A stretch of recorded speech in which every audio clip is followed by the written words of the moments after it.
فمن الأخطاء التي تعتري الناس في باب التوبة تأجيلها. فمن الناس من يدرك خطأه ويعلم حرمة ما يقع فيه، ولكنه يسوف ويؤجل التوبة. فمنهم من يؤخرها إلى ما بعد التخرج، ومنهم من يؤخرها إلى ما بعد الزواج، ومنهم من يؤجلها إلى أن تتقدم به العمر، إلى غير ذلك من دواعي التأجيل.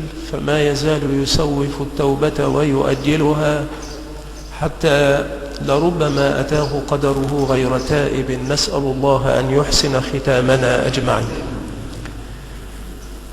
فيجب على العبد أن يسرع بالتوبة، ويجب على العبد أن يتوب من الذنب، ويجب على العبد إذا ما وقع في معصية أن يتوب من ذنبه الذي ارتكبه ومن معصيته التي اقترفها، وأن يرجع إلى ربه.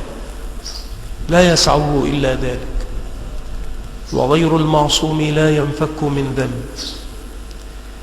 فعلى العبد أن يجتهد في أن يكون توابا أوابا رجاعا إلى الله تبارك وتعالى، مفارقا للذنب، مجانبا له، مقبلا على الله، لأنه لا يسعه إلا ذلك.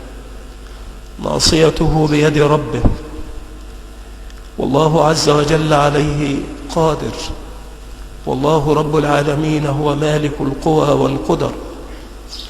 والذنوب متكاثرة، والإنسان إذا اختلى بنفسه فيما بينه وبين ربه فتذكر ذنوبه، فإنه ينبغي عليه أن يعلم أن الله رب العالمين قد كتب ذلك، وأن ذلك قد سطر عليه، وأن الحفظة الكرام الكاتبين قد قيدوا ذلك وأحصوه. وإن نسيه العبد فأين منه المفر؟ إذا لم يتب الله تبارك وتعالى عن ذلك الذنب، وإذا لم يغفر تلك المعصية، فأين المفر؟ كثير من الناس يصدق عليهم قول الله جل وعلا: أحصاه الله ونسوه.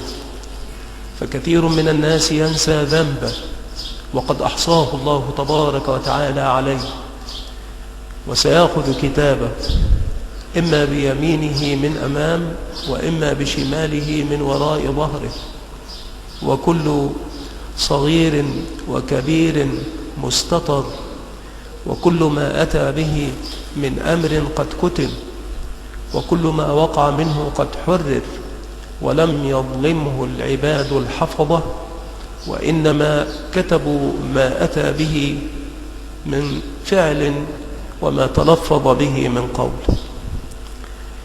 فيجب على العبد أن يتوب من الذنب، ويجب على العبد أن لا يؤخر التوبة، لأن ذلك واجب. فتأخير التوبة من الذنب ذنب، فالعبد يقع في الذنب ويؤخر التوبة. لو نوى أن يتوب ولم يتب، هذا ذنب في حد ذاته، قد ارتكب ذنبا جديدا يتعلق بالذنب الذي اقترف. فما تزال الذنوب تتوالى هكذا حتى يسقط من عين الله. نسأل الله عز وجل أن يعفو عنا أجمعين.